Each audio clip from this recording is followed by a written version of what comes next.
নমস্কার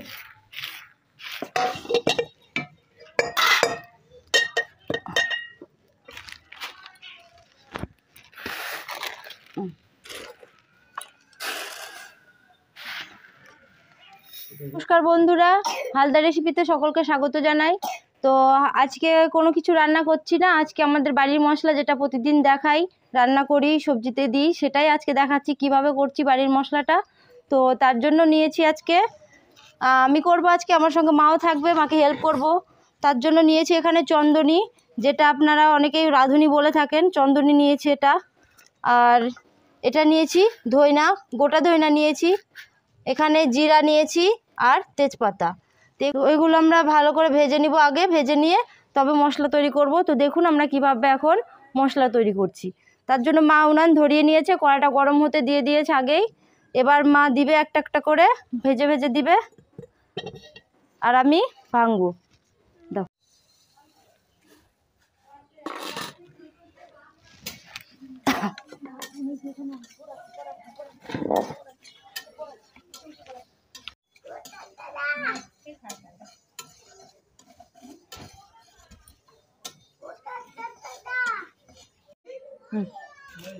ধইনাটা ভাজা হয়ে গেছে, মা এখন নামিয়ে নিবে।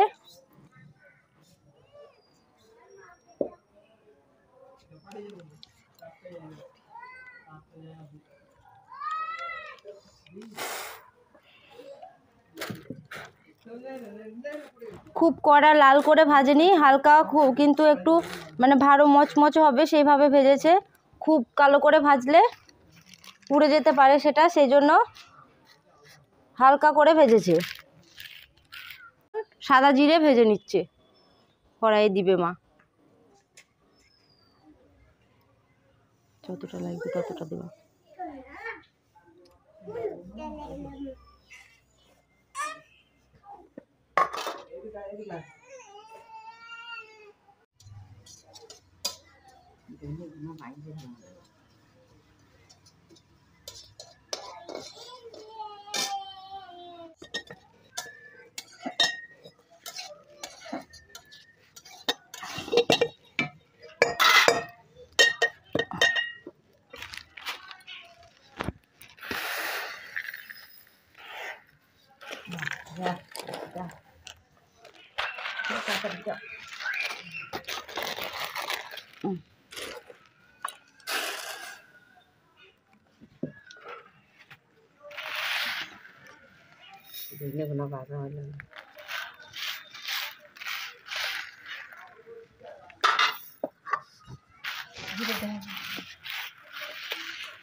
এগুলো আপনারা একটা একটা করে গুঁড়ো করে রাখতে পারেন, আবার যদি মনে করেন সব একসঙ্গে মিশিয়ে রাখবেন সেটাও রাখতে পারবেন। আমরা সব মিশিয়েই রাখি।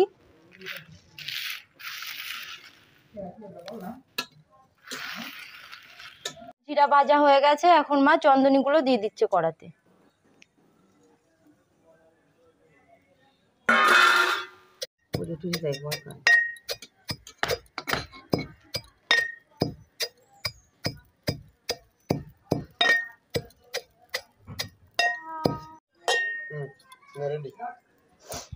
মা এখন চন্দনীগুলো ভাজা হয়ে গেছে, চন্দনীগুলো নামিয়ে নিচ্ছে।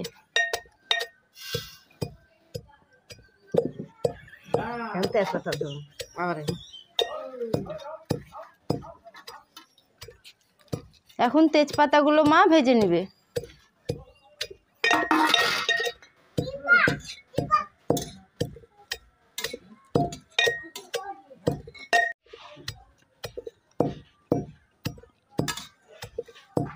আমি ভাঙছি ধইনা, গরম গরম ভেঙে নিচ্ছি, তাড়াতাড়ি হয়ে যাবে।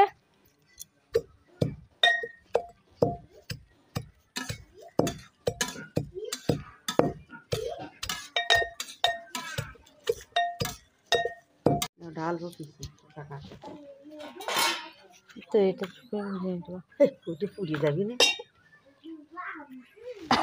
দাঁড়াও এর উপরে রেখে দাও, ঢেলে দাও। তেজপাতাগুলো মার হয়ে গেছে, এগুলো ঢেলে নিল। সবগুলো ভাজা মশলা যেগুলো ভাজা হয়েছে সবগুলোই ঢেলে নিলাম। এবার আমল দস্তাতে সবগুলো গুঁড়ো করব। আর কিছুটা তেজপাতা আছে, ওগুলো মা ওদিকে ভেজে নিচ্ছে। আর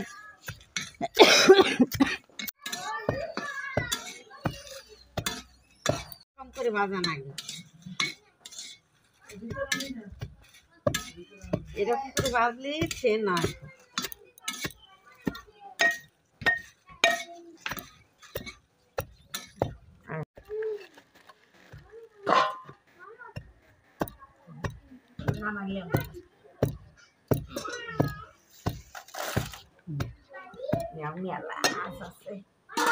তেজপাতাগুলো ভাজা হয়ে গেছে, এগুলো সঙ্গে সঙ্গে গরমেই ভেঙে নিতে হবে, নইলে ঠান্ডা হয়ে গেলে আর ভাঙা হবে না, তখন নরম হয়ে যাবে।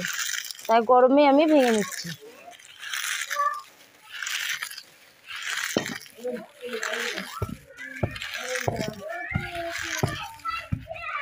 ভেঙে এখন আগের মশলাতেই দিয়ে দেবো, একসঙ্গে সবগুলো গুঁড়ো হবে। হাঁড়ি বসিয়ে দিই।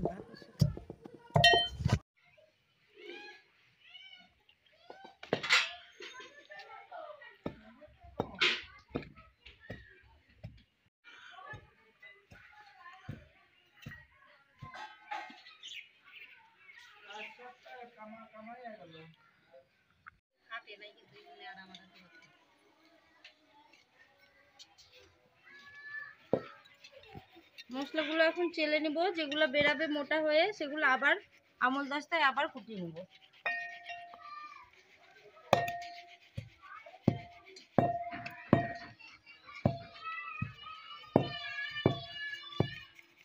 কি সুন্দর সেন্ট বেরিয়েছে মশলা।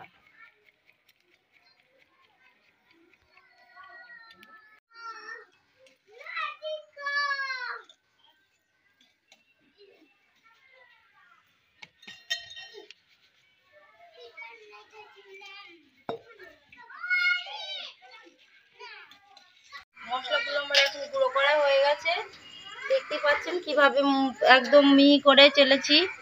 মিহি করে কুটিয়ে আবার চাকরাতে চেলে এখন একদম মিহি হয়ে গেছে, একদম রান্নাতে সবজিতে দেওয়ার মতো হয়ে গেছে। এখন এগুলো আমি কৌটায় ভরে রেখে দেব। তো আপনারা অবশ্যই বাড়িতে এভাবে করবেন। বাড়ির মশলা মানে কেনা মশলা থেকে এটা অনেকটাই স্বাদের হয়, ভালো হয়। মশলাটা সবজিতে দিলে সবজি খেতে খুব সুন্দর হয়। সবজিতে, মাছের ঝোলে সব কিছুতে এই মশলাই আমরা ব্যবহার করি। তো আপনারা অবশ্যই বাড়িতে করবেন এই মশলাটা। আর তাহলে আপনারা অবশ্যই বাড়িতে এভাবে মশলা তৈরি করবেন, যেটা হবে বাড়ির মশলা কেনা মশলার থেকে অনেকটাই স্বাদের। আর আপনারা আমার সঙ্গে থাকবেন, চ্যানেলটি অবশ্যই সাবস্ক্রাইব করবেন, আর পাশে থাকা বেল আইকনটি ক্লিক করবেন। এগুলো আমি এখন কৌটাতে ভরে নেব। অনেকক্ষণ খোলা জায়গায় থাকলে মশলার সেন্টটা অনেকটাই ছড়িয়ে যাবে। আর কৌটায় ভরে মুখটা লাগিয়ে দেবো সঙ্গে সঙ্গে, তাহলে মশলাটা ভালো থাকবে অনেকদিন। এই মশলা আমি অনেক দিন ধরে খেতে পারি, এক বছর ধরেও খাওয়া যায়, নষ্ট হয় না। টাটা, বাই বাই, এখন